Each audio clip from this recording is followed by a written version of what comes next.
What's going on, baseball fans? How you doing? Justin Verlander is returning to the Houston Astros. We're going to talk all about it. We got the Cy Young winners announced. The Yankees, who knows what's going on with them when it comes to shortstop. We got a couple of conflicting stories with the Yankees. We're going to talk about that tonight. We'll talk a little bit about Brandon Belt as well. Let's get to it.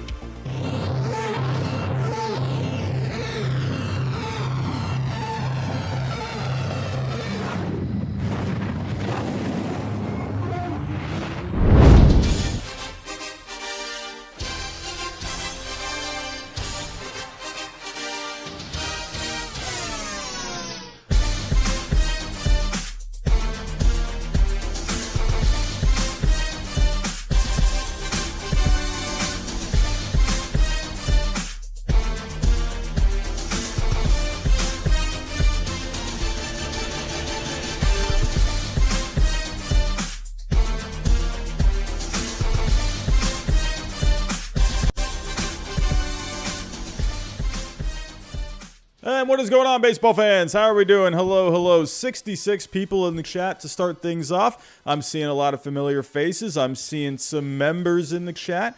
What's going on, everyone? How are we doing? We got some more baseball news to talk about tonight. Not a lot tonight to talk about. We'll probably get through this one rather quickly. Won't take up too much of your time. Happy Hump Day, everyone. Do people still say Happy Hump Day? Is that still a thing? I feel like I don't hear anyone say that anymore, but I'll say it. Happy Hump Day. We're almost to the end of the week. I have almost reached Thanksgiving break. If you don't know, I am a teacher full-time. I am exhausted. I had a long day today. I am just looking to Thanksgiving break. I need that week off. I need it. And then 1 month later, I'll have 2 weeks off for Christmas and New Year's. I need the time off, everyone. My brain is slowly dying. I need it. But hope everyone had a good day today. We got Justin Verlander to talk about. We got the Yankees to talk about. We got the San Francisco Giants to talk about. We got the Cy Young voting to talk about. So, again, not a long show, but a couple of good things to talk about tonight. So, before I do get started, hit that subscribe button for me if you are new. We have actually just gotten to 15.1K. We're on our way to 16K and hopefully 20K by opening day. Let's see if we can do it. So if you are looking for more baseball news and content, think about subscribing to the channel. Hit that like button from everyone. That's going to get this out there to more people in the YouTube algorithm. Hit that bell notification. That way you see all of my live shows, or you get notified of all my live shows. Hit that share button if you want to share any of the content on this channel, any of the streams.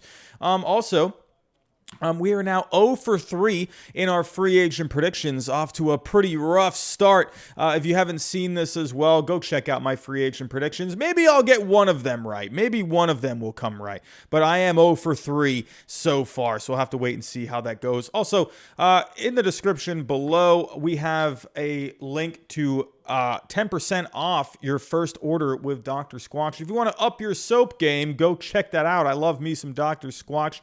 Also, we do have memberships on the channel. For just 99 cents a month, you get quite a few perks, so go check those out. Alrighty, everyone, let's get to it here. Let's get to our first story. Let's talk about the Cy Young voting. Let's knock this one out really quickly. But we have our winners for the Cy Young voting this year. One was pretty handily taken, and then the other one was actually extremely close. Corbin Burns winning in the National League and Robbie Ray winning in the American League. Let's go check out the totals here. Let's check out how these voting totals developed. Let's take a look at the American League first. So Robbie Ray pretty much won this thing hands down. He got 29 first place votes, 1 second place vote for a total of 207 points. Garrett Cole coming in second. I saw this one playing out the way it did. If we actually go take a look at the numbers, let me actually go here to Fangraphs. Let me pull up the leaderboards. Let's go to the pitching leaderboards here. And I'll just show the American. I'll just show the National League, whatever. So if we, actually fine. I'll pull up the American League, make it a little more simple. But, funny enough, Fangraphs actually, they have Nathan Eovaldi as their best pitcher from 2021. Go figure.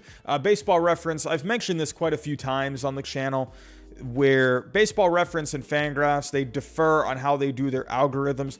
I prefer Fangraphs, but that's just, that's what I think. That's just my opinion. If you like Baseball Reference better, then that's okay. I feel like you can't really go wrong with either. I just prefer I think Fangraphs goes a little deeper. That's just me. But if you like the surface numbers, that's okay too. I get that.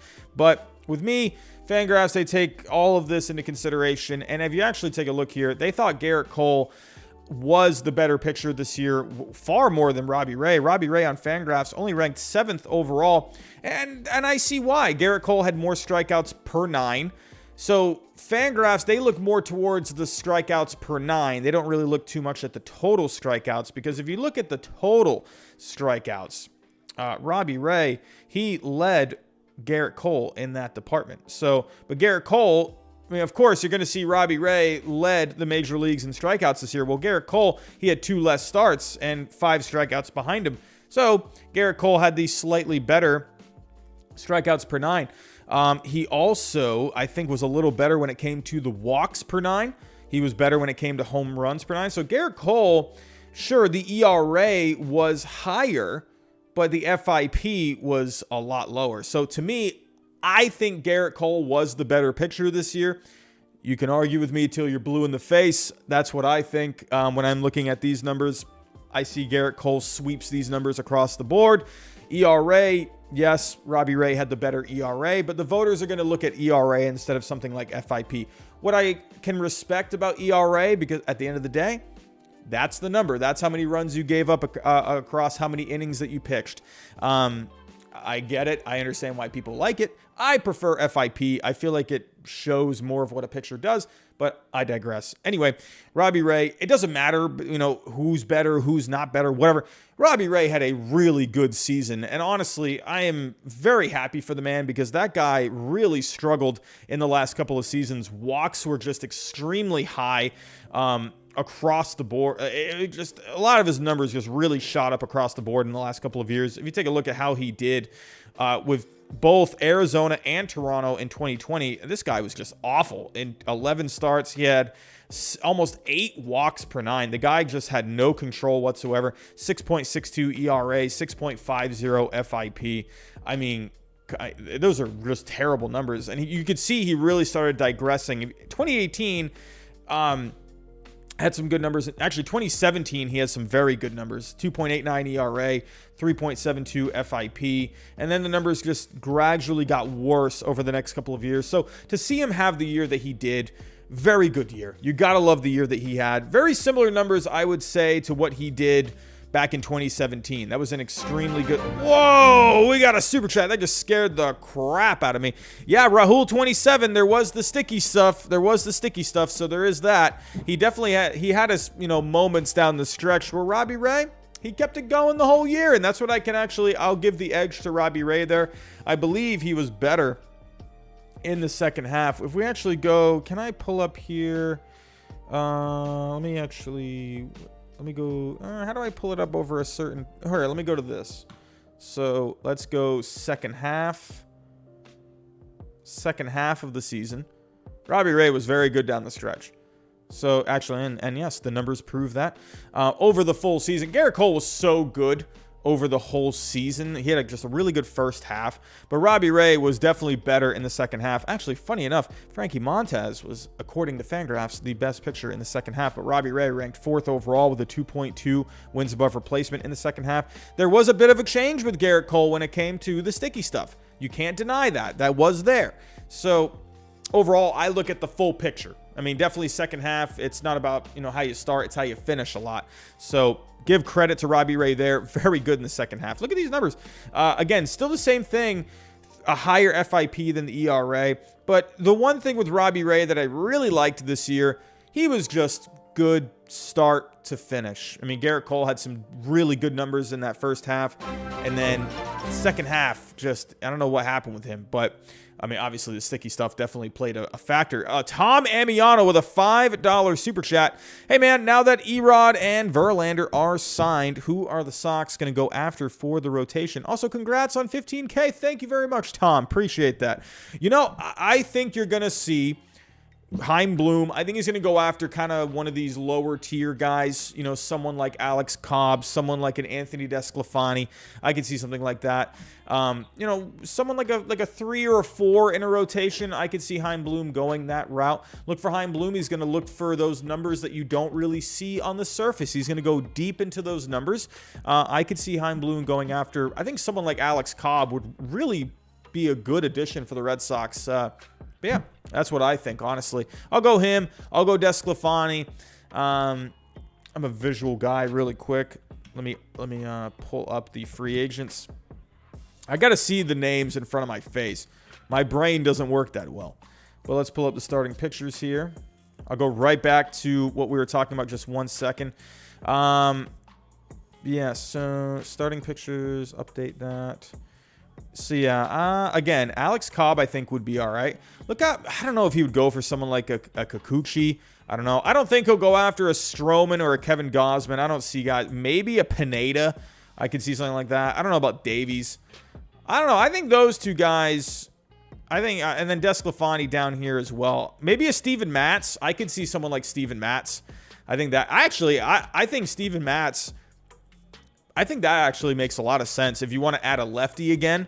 Steven Matz had some pretty good numbers last year, a better FIP than that ERA. I think you could see someone like Steven Matz. I don't think he's going to cost you all that much. I think Chaim Bloom could jump on someone like that. So be on the lookout for that. Maybe someone like a Kwang Hyun Kim, someone like him. Maybe Alex Wood. Maybe something like that. So I'd say a 3 or a 4 or like a 5 in a rotation. I could see Chaim Bloom doing that. So, but let's get back here. Again, Robbie Ray, fantastic season. Let's move on to the National League now really quick. National League, this was very close. I think Corbin Burns, I thought this was going to be close just because Zach Wheeler, he had some numbers that the voters are going to like.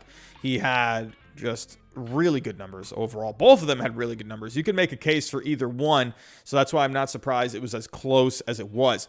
So if you take a look here, is this still second half? Look how good Logan Webb was in the second half. This guy was just insane in the second half. Is that my pick for the Cy Young next year? I'll have to wait and see. But let's just go to the National League. Let's go for the whole season. So these guys were 1-2. I mean, look how close the wins above replacements were on Fangraphs here. A 0.2 difference. That's insane. But Zach Wheeler had a lot going for him. He pitched a lot more innings than Corbin Burns. A lot more innings. That to me is, I can see where an argument was to be made for Zach Wheeler. I was fine with either one of these guys winning it. Zach Wheeler also had some complete games this year, so that's also good. But just very good numbers from him. Corbin Burns, again, less innings, but he had a ton of strikeouts in those innings. He also had that streak in the beginning of the season where he struck out a ton of guys and didn't walk anyone. I think he set the record for that. He gave up .30 less home runs per 9. Just a lot to like with Corbin Burns. Really like that. He also had the higher BABIP too. So the fact that he had these numbers, 2.43 ERA, that FIP is disgusting, 1.63. And then, but the fact that he had the higher BABIP as well, that's really good. So there was a case to be made for either of these guys. Again, Zach Wheeler pitched more innings, had some complete games, still had a good amount of strikeouts, still did not walk any guys, barely. I mean, just good numbers across the board. I would have given it to Corbin Burns. I know we had 4 less starts, but to me, just what he did on paper here, just so good. He had the better ERA, and the voters are going to look at ERA. They're not going to look at FIP, but he did have the better ERA. Definitely, I mean, when you have a good defense like that in Milwaukee, I mean, your ERA, if you're this good of a pitcher, your ERA should be pretty low. So, but overall, not surprised to see how the voting turned out for both of these guys. These were my winners. I think that they both deserve it. Robbie Ray, again, I think what the key difference, I think it was the second half. Like we had mentioned in the super chat earlier, Garrett Cole got affected by the sticky stuff, or the lack of. I think he's going to go into this offseason. I think he's going to work on some things, and I think you'll see a good Garrett Cole next year from start to finish. But Robbie Ray, you got to love what he did start to finish. In second half, he was one of the best pitchers in all of baseball. So you got to love it. But let me come back to you here. So let's get to the offseason news. Let's get to what, it's really funny with this because Justin Verlander, whatever. I know probably some of you are going to be thinking, oh, you're just saying that. You're just trying to get clout or whatever. In the beginning of the offseason, I thought the Astros re-signing Justin Verlander was a no-brainer. I thought in the beginning of the offseason, to me, your starting pitching was really thin in the World Series. It really showed. Framber Valdez, Luis Garcia, you can only get so much out of those guys. Zach Greinke really wasn't able to do anything for you. You know, Jose Urquidy, he did turn it around there after a poor start against Boston. But, you know, to me, it was a no-brainer to bring Justin Verlander back. But, and let me actually pull this up here. So, again, in case you didn't see, Justin Verlander re-signing with the Astros. So, let's pull this up. Again, in the beginning of the offseason, I thought this was a no-brainer. I actually had the Astros for my predictions. I wish I stuck to it. I had the Astros re-signing Justin Verlander. I changed my mind because supposedly everyone on the Astros just did not like Justin Verlander anymore. So I guess personal relationships don't really matter all that much when it comes to re-signing a player. So the problem with Justin Verlander, there was a report out there that a lot of the Astros players were kind of soured on Justin Verlander a little bit because he was never really with the team this year, while you had other guys out there who, you know, were working themselves back from injuries, where, you know, Chris Sale was with the team pretty much every step of the way. I'm going blank on another name, but I think Noah Syndergaard was with the team practically the entire time, but Justin Verlander was nowhere to be seen at all, according to reports out there. He's never really with the team all that much. He was rehabbing a lot. So there was that story about how the owner of the Astros wanted him to throw out the first pitch, but a lot of players were like, no, we don't want Verlander throwing out the first pitch because he was barely with us this year. What happened to him? He shouldn't get to throw out the first pitch. So a lot of people were thinking, okay, well, maybe this is Justin Verlander. He's going to move on here. But in the end, it looks like the Astros, here's my theory of what happened. I think the Astros really want, this to me also says they're probably not bringing Carlos Correa back. I don't think they're going to bring Correa back unless they really just say, all right, you know what, let's spend the money. Let's spend the money. I think they did that here. I think it was real. I think there were teams out there that really wanted Justin Verlander. And I think when you really look at it, the Astros needed Justin Verlander back. They did. This might end up being kind of this is the most boring outcome that could have happened. I mean, obviously, if he went with the Yankees, the Braves, the Angels, the Tigers, that would have been an exciting story. So for him to go back to the Astros, it's rather boring. But I think this is the team that needed him the most. They were really thin on starting pitching, you know, and also, and I forgot to mention Lance McCullers Jr. was injured, you know, in the postseason. So, you know, Jake Odorizzi, I mean, this guy, he took like, 3 hours to warm up in that one game. I mean, this guy's always having injury problems. They needed him back. This was the guy that they brought in via trade to help them win a World Series. And to me, I'm not surprised at all that they went that limit, because here's the thing with Justin Verlander. Here's the thing. He's not going to be a long-term deal. If I were an owner of a team, I would gladly take on this guy for, you know, if I had to spend 50, 60 million on a guy he was this good and he looked good in his workout last week when he was hitting 96 on the radar gun, and he looked good, mechanics looked good, everything looked good. So to me, if he checked out in that way and I knew what Justin Verlander could bring to the table, I would gladly give this guy 50, 60 million if it was only for a couple of years, because I don't want long-term contracts. I don't want, especially for a pitcher, those tend not to work out too much. I don't want to be given a pitcher, you know, 6-7 years. You know, hey, look at David Price. I don't want that. Verlander, to me, was a very hot commodity, especially when he showed that he was very good. I think what ended up happening, I think the Yankees, they had a good offer on the table. I think teams like the Braves had an offer on the table. I think the Tigers probably even had an offer on the table. Their names were out there. And I think the Astros, in the end, probably what happened, Justin Verlander, he went back to the Astros and said, hey, these are the offers that I have. Can you match this? Can you better it? And I think the Astros did. I think they saw it and they said, hey, you know, we need a guy. You know, we need a guy for this rotation. You know, sure, Framber Valdez, Luis Garcia, those guys are great. Those are our future. But if you have a chance to bring this guy back, you do it. It's clear as night and day. Now, will they go that route with a Carlos Correa? That's a different story. That's apples and oranges. That's a long-term deal. Verlander's only 2 years. That's the difference.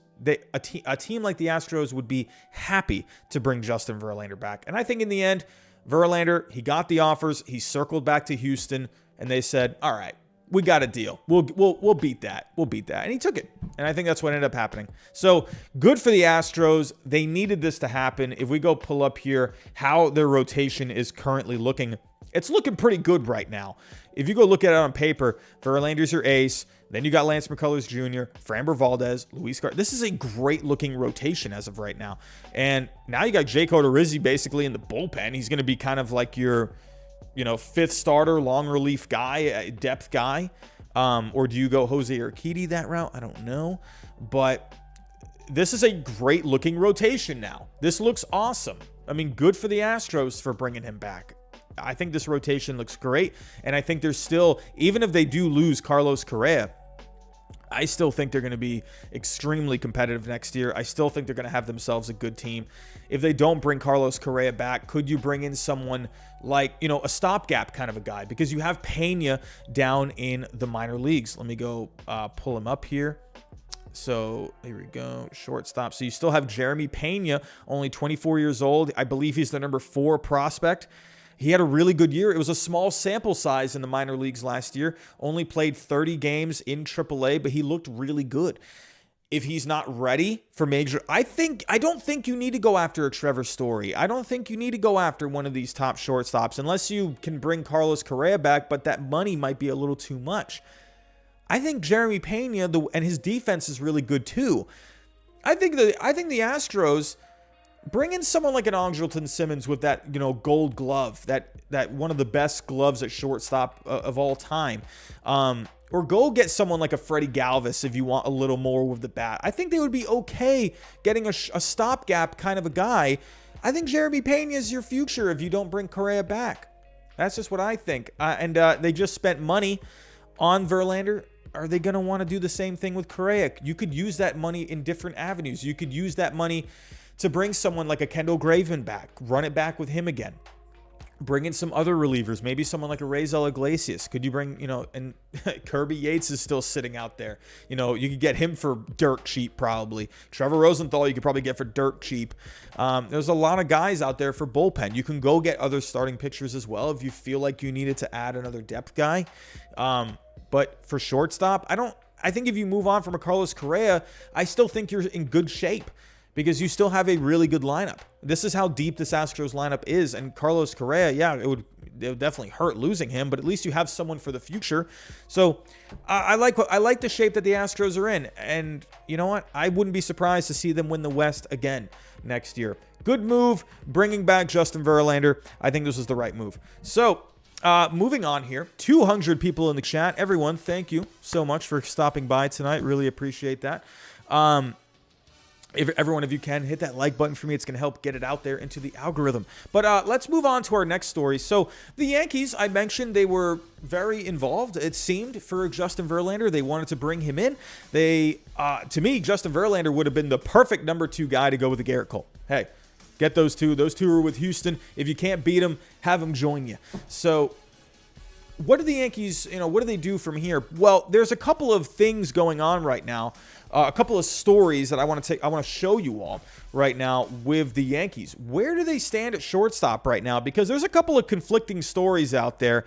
I don't know. I'm not really sure which way to lean, because one of these stories is from John Heyman. John Heyman, sometimes you never know what you're getting with him. He's like a box of chocolates. You don't know what you're going to get. You don't know if you're getting an accurate story with John Heyman. You don't know if you're getting something true. And that's another thing too. I want to point out that a lot of the, Jeff Passan out there he seemed hell-bent on the Yankees, getting Justin Verlander.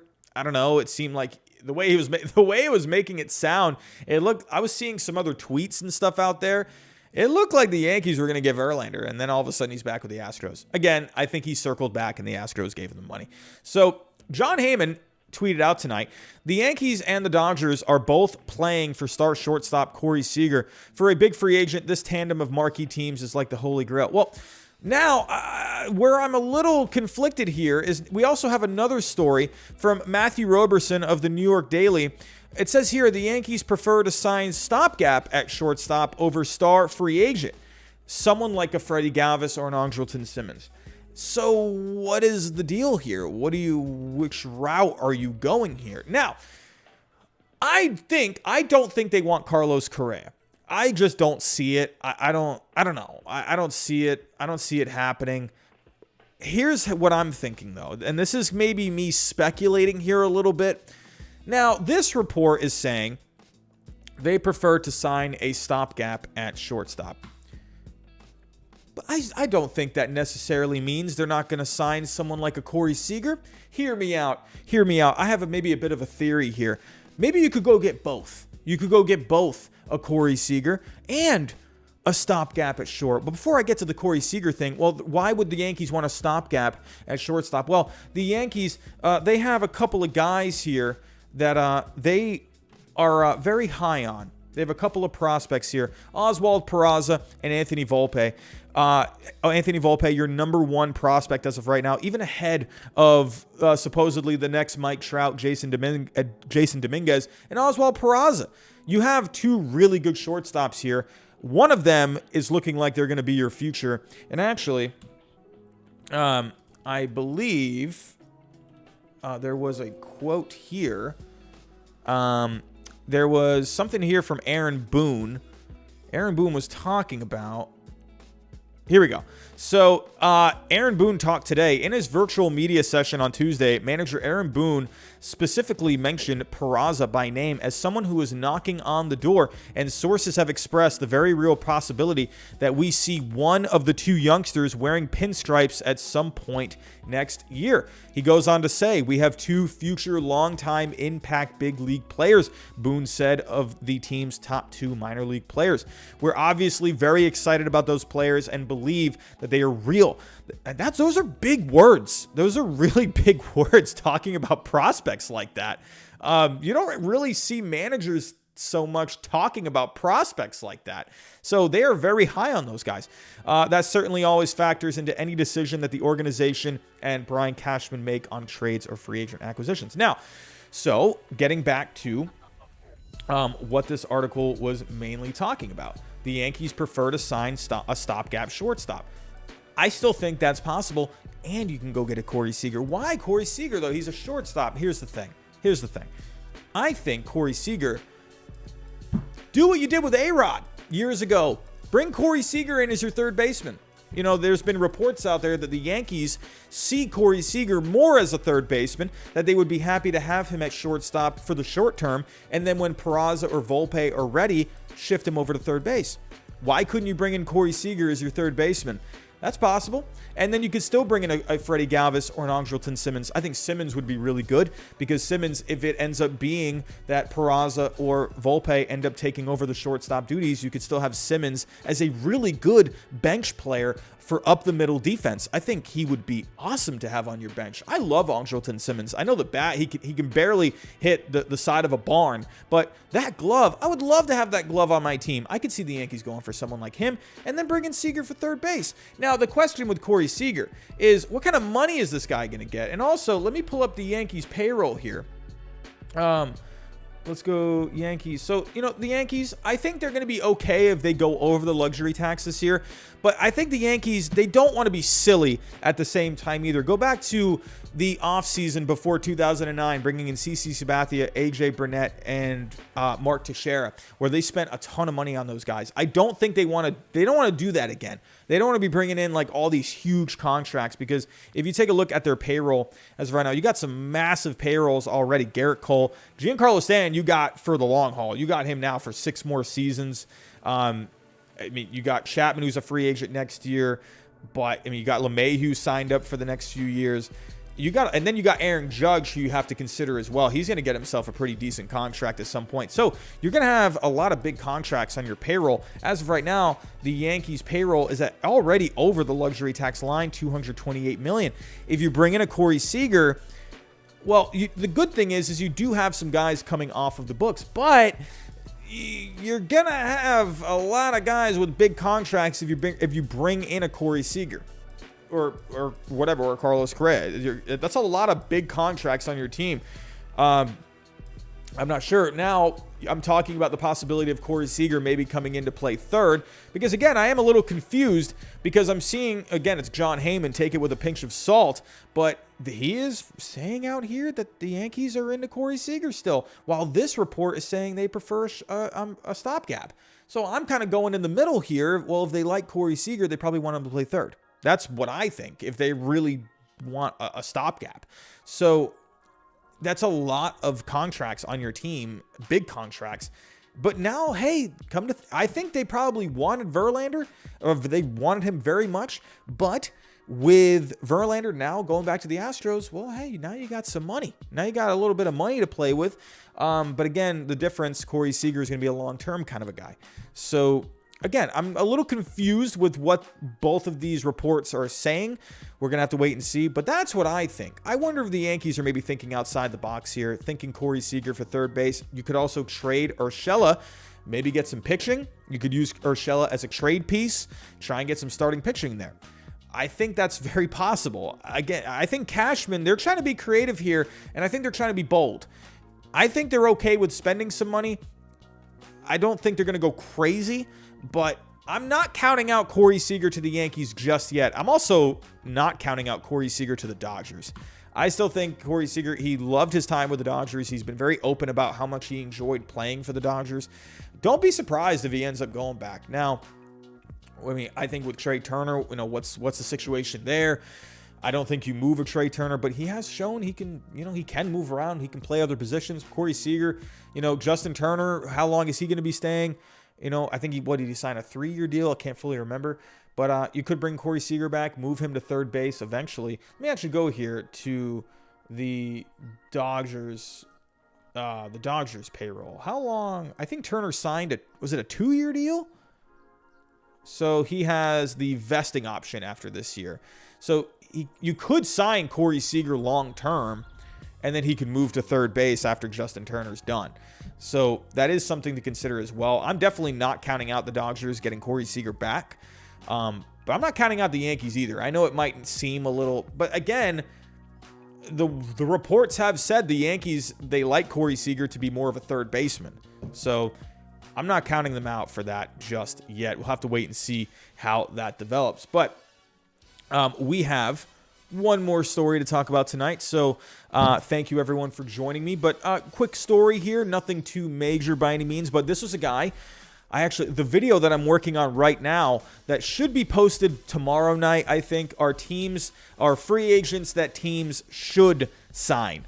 I'm going to have to go re-record this one now because I had the Giants. I think the Giants should have signed Brandon Belt. I think, to me, that was their number one. I mean, I know you could probably say Kevin Gausman, but after Posey retired, I think you needed to bring back Brandon Belt, and I think this is a good for the Giants for him to come back. He had himself a really good season last year. Again, I think they should have signed him. I mean, obviously you would love for them to bring back Kevin Gausman, but to me, you didn't want to lose Brandon Belt. That was someone you did not want to lose. You're already losing Chris Bryant, the guy you brought in for the second half. You've already lost Buster Posey, who had a very good season at the plate last year. But now you're bringing back Brandon Belt, who accepted the 1-year deal. I think this is fair for him to do. This kind of looks around what he's been valued at. Actually, if we go take a look at his value, he has valued $195 million, and that is over 1, 2, 3, 4, 5, 6, 7, 8, 9, 10, 11. So 195 divided by 11. So that he has averaged 17.7 million per season. So I think it makes sense for Brandon Belt, to take the qualifying offer. That's right around what his average value is. He also, he had the injury before the playoffs. So I think it made sense for him to take the qualifying offer, take a chance on himself for next season. He had himself a good season last year, set a career high in home runs of 29, hit a 378 on base, a 597 slugging. The Giants could not afford to lose him. If they lost him, that lineup was not going to be looking it was in very good shape. So the fact that he's coming back, that would have been pretty rough. I mean, you would have had, let's say you put Darren Ruff in at first base. I mean, that lineup is looking a little weak without Brandon Belt. So good for them to get him to come back. I mean, good for them. He accepted it.